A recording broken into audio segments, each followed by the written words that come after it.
Happy Sunday.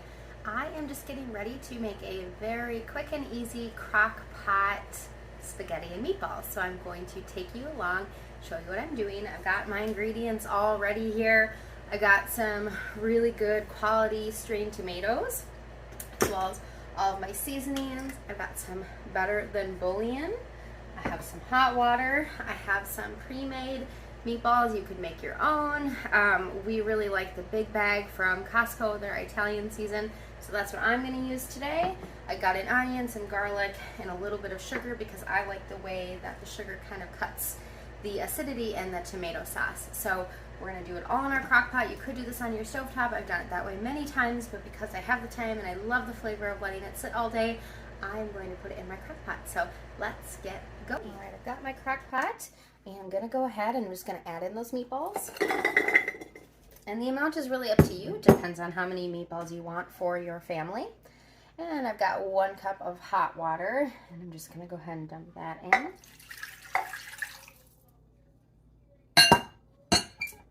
Then I'm going to take my better than bouillon and I'm going to use 1 teaspoon because I used 1 cup of water. If you're going to use 2 cups of water, you would want to use 2 teaspoons of better than bouillon. And I'm using the beef flavor. It is the organic, reduced sodium one, and I get it at Costco. I just opened the jar, so it is kind of like a Nutella consistency. You could also use beef broth. You could use beef bouillon, the like powder bouillon, however you want to do it. So 1 teaspoon is what you would mix with 1 cup for 1 cup of broth. So I'm going to go ahead and just do 1 teaspoon of that. It's really sticky. It doesn't not come off the spoon very easily, so I have my little knife here. This just intensifies that beef flavor. You could skip this step altogether, but I find that I really like the depth of flavor that it gives. Sorry, all the noise there. All right. And then once it's open, it goes into the refrigerator. Then I've got my sugar. This is about 1.5 tablespoons. Again, it's totally up to you. You can omit that altogether. If you do not want it, you could use a different kind of sweetener.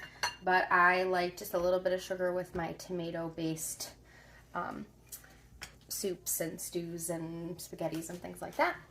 Then I've got, this is, I don't know how you say, Bio Nature, something Bio Natura, something like that. I get this from Azure Standard. It's no salt added. It's a product of Italy, and the only ingredients in it are organic strained tomatoes. We really, really like the quality. My family does not like big pieces in their spaghetti sauce, so this is a great way to get a chunky free tomato sauce in our spaghetti sauce. So you could use whatever you like. You could add some canned, like diced tomatoes if you wanted, whatever you would like to do. So I've got this strained tomatoes. And I'm going to go ahead and just dump that right in there. Like I said, this is very, very easy, and it's going to sit here for a while today and just mix all the flavors together. Now I'm just going to add a teeny bit of water into this and swirl it around so I don't miss out on any of that tomato sauce. Just literally just a dash of water. I don't like to leave any behind if I can help it. There we go. And what I love about these ones too is that they are glass bottles. I absolutely love that. Just take a spoon here, stir this around a little bit, and it is going to be kind of runny right now, and it will thicken as it cooks down. All right, now we'll go ahead and add in some other things. And I totally forgot that I have some tomato paste to use up that I'm going to go ahead and add in this as well. So I'm going to grab that out of my refrigerator.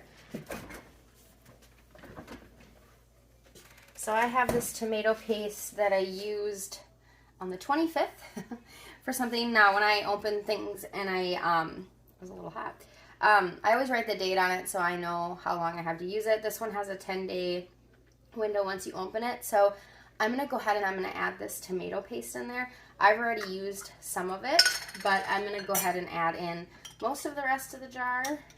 That will also help thicken and just intensify that tomato flavor. So I didn't add in all of it, but I would say I added in a good couple tablespoons. you can really make this recipe to fit your family and their taste. So a couple tablespoons of tomato paste, and again, that will help thicken it. It'll help intensify that tomato flavor. You could add in peppers. You could add in some carrots. I've done that before. Really, whatever your family will eat, you could add that in. Then next I have some garlic powder. This is granulated garlic, and I get this at Costco in like a big thing. I'm gonna do just under a tablespoon. I just have my tablespoon measuring out, so that's what I'm using to measure. I don't ever do the same exact recipe whenever I make it. It's just kind of whatever floats my boat that day. Some black pepper. Again, to your family's liking. Then I've got a bay leaf, and I'm going to go ahead and add that in. I actually think I'm going to throw 2 bay leaves in there. Oh, that one's really falling apart. That one's good. Sometimes the ones that are really falling apart, I save those for other things where it's easier to fish them out. So 2 things of bay leaves. So like these ones I'll use when I make broth because I'm straining it anyways. So 2 bay leaves. And the final seasoning I'm going to add is some Italian seasoning. I actually just buy a big jar now and I fill this up, but I'm going to go ahead and add in 2 tablespoons of Italian seasoning.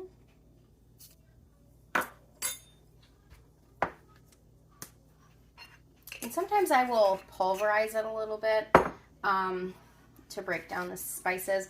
But today I am just, this is a quick and easy, get it done, get it in the crock pot and not worry about it again till later today.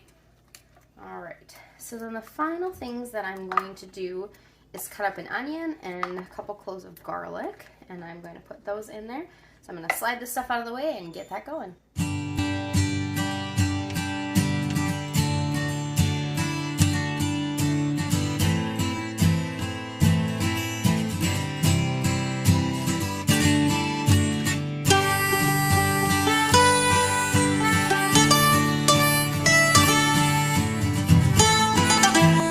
I've got everything in the crock pot. I went ahead and put my lid on. I'm going to close it.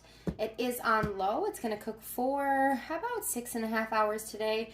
If I only had like 2 hours, you could bump it up to high. But it just lets all those flavors marry together so nicely. And then we're going to serve it probably over penne. That's my daughter's favorite way to eat spaghetti.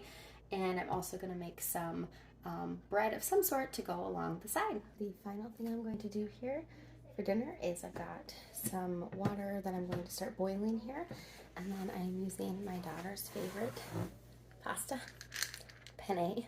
I'll cook up a couple cups of this, and once it's cooked and all ready, I will actually just dump it into my slow cooker of delicious sauce, mix it all together, it'll be good.